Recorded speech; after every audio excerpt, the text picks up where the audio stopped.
Hello everyone and welcome to the devlog for build number 3 of Zen Forest Brick Breakers. This is the Powerups build, but before we get to that, we got a nice visual upgrade. As you can see, we have all these beautiful flowers now.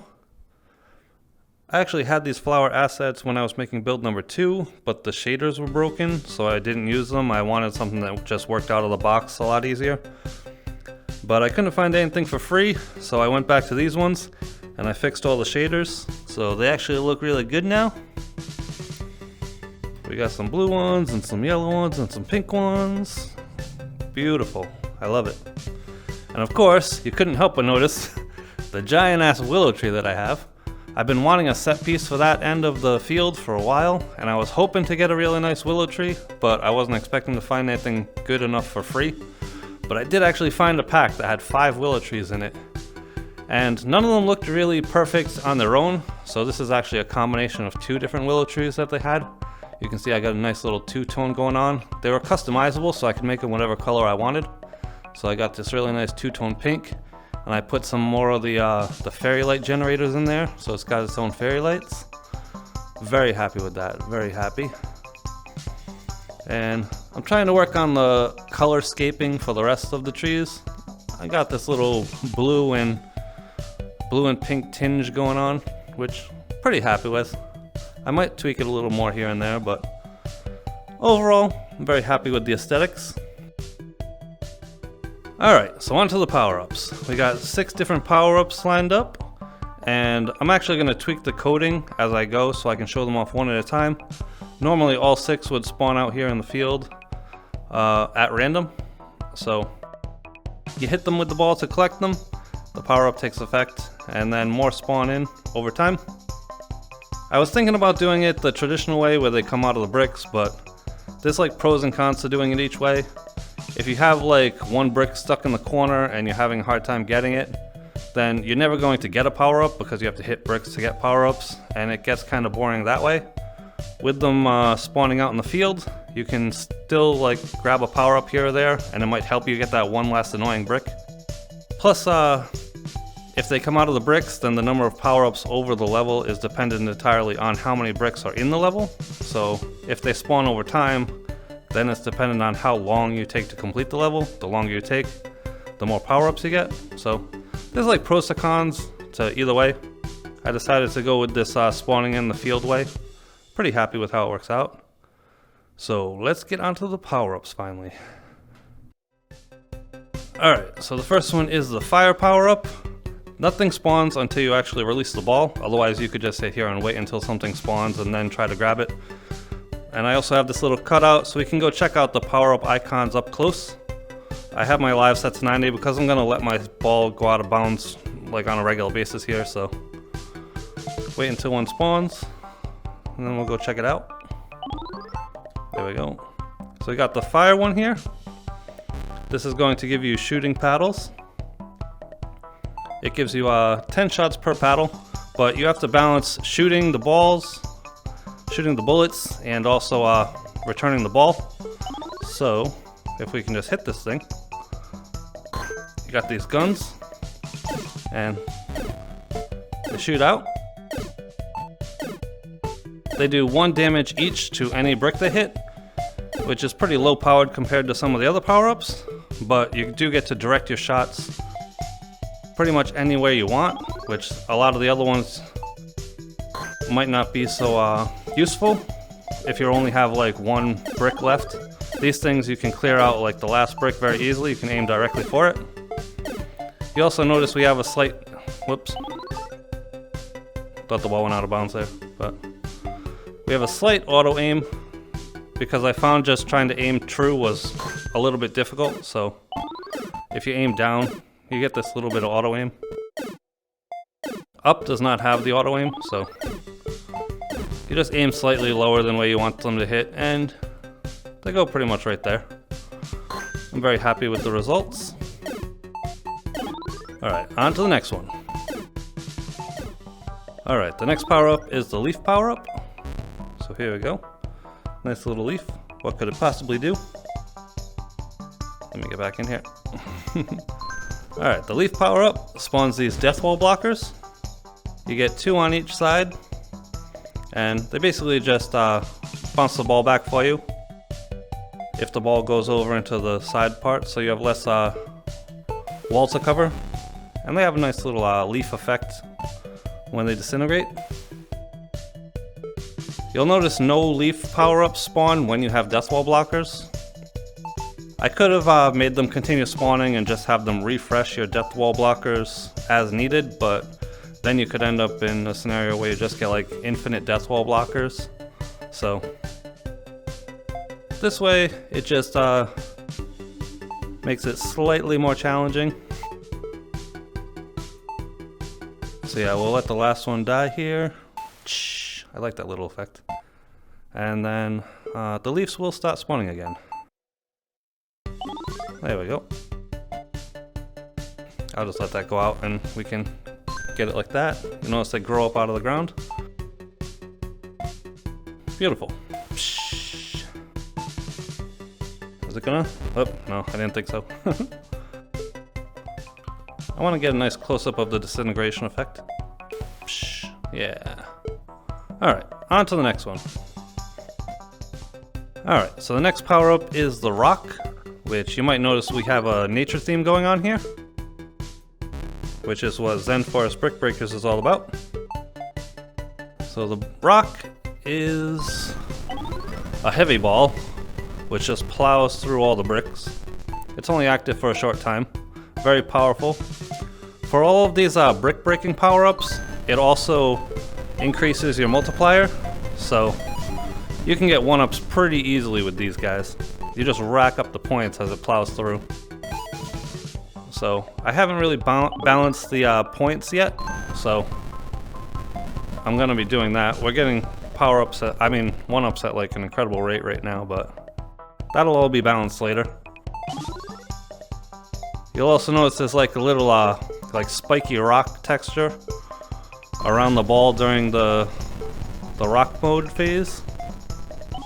Very powerful power-up. Lots of points.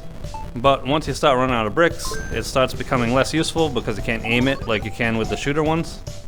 But still pretty awesome. Next up is the water power-up, which is right here. Got a nice little rainfall effect. This one is the least interesting of the bunch. It just gives you a 5x multiplier. So your base multiplier is now 5, and whatever you get on top of that adds to it.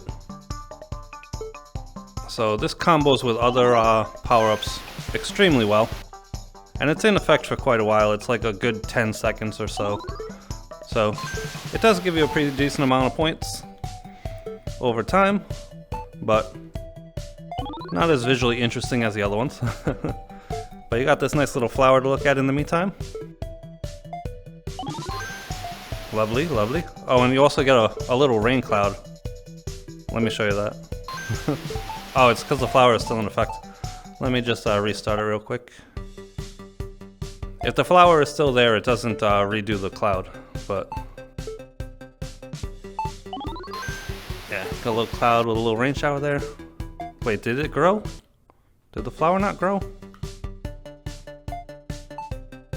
The flower is supposed to grow from like non-existence into existence. I'm just gonna let that go out so we can do this. Oh yeah, it does grow. It just grows very fast. And then when the time runs out, it shrinks down and your multiplier goes back to normal. And that is water. Alright, next up is Whirlwind. This one is mechanically finished, but I'm probably going to tweak the visuals a little bit. I'm not 100% happy with how it looks. But we got this nice little whirlwind. I like the effect with this one, the swirling. Psh, looks great. The visual of the actual effect is not quite so good though. Alright, so the inner ball looks kind of cool. It's got the like dark core, but the funnel I'm not too happy with. Basically it has like an area of effect, so as you can see, wherever the ball hits, it damages all the bricks around it as well. This effect is very short-lived like the rock, so you really got to make use of it while you have it. Blam, blam. Yeah, double whirlwind. Blam. I'm also not happy with having the... Whoa, jeez. I've never seen it go nuts like that before. That was a lot of damn points. But, yeah, I'm not really happy with it having the whirlwind coming out the player. Some players might find that, a little bit intrusive. Originally, I had it just spawn whirlwinds wherever the ball hit a brick, but it really did not look very good like that, so I'm still working on the visuals. But mechanically, it's going to be pretty much the same. It just does an area of effect, and... Whoops. Come on. Go out that way. Yeah, an area of effect, and you can get some pretty good points that way, but short-lived, so make use of it while you can. Alright, and the last power-up might possibly be the coolest power-up, and that's the lightning bolt. So here we have it. We got this nice lightning effect. Really happy with that. And this one is basically a railgun. So as soon as you get it, it starts charging up, and then blam! It just blasts through everything in its path. So you do have to balance returning the ball and aiming the railguns just as they fire, otherwise you'll miss your one and only shot. But as you can see, it's extremely powerful. It has all of the blasting power of the heavy ball, but also the aiming of the shooting paddles. So it's one of the most powerful power-ups, as long as there's plenty of bricks to hit and you can aim it on time. I'm gonna try to shoot it while returning the ball now, so you can see how difficult that might be. So you want to return it, you gotta listen for it, and then blam! Nice. And it's a one-shot kill to any brick, no matter how much HP it has. Getting double doesn't actually do anything. Whoops. Blam. Probably should have went for the left. If you hit like right in the middle, you can hit 2 rows at once. But obviously, depending on the brick pattern, that might not be possible.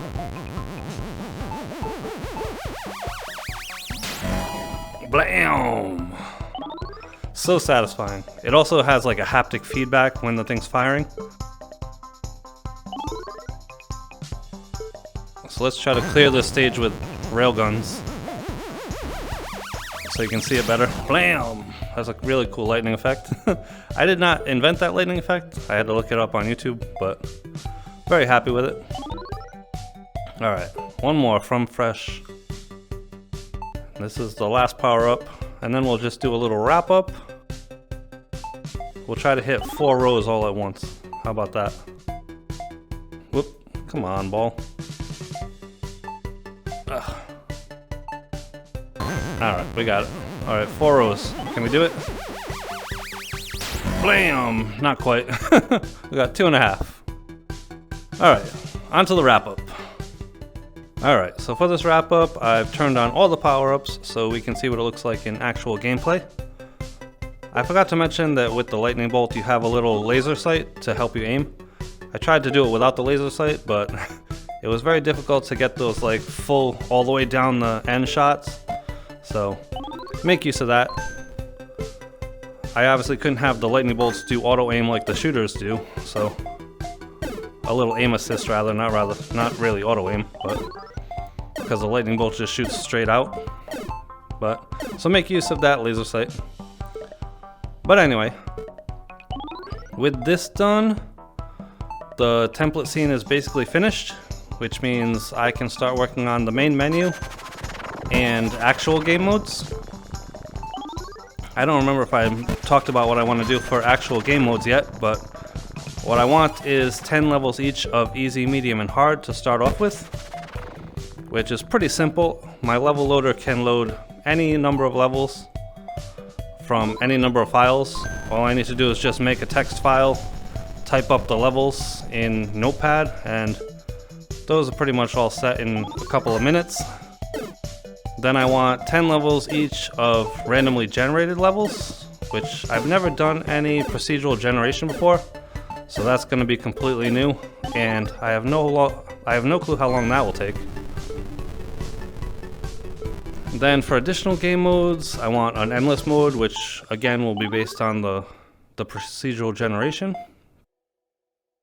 And as the namesake goes, I also want a Zen mode, because I think VR is like really well suited to relaxation. I use it to relax all the time. And I think that basically any game should have some sort of Zen or relaxation mode. So every game I make is going to have one. And for my Zen mode, I'm going to block off this death wall so you cannot die. And then the ball will just bounce around. You can return it if you want, you'll have the paddles. Or you can just kick back and just listen to the ASMR of the ball bouncing around and breaking bricks. And hang on.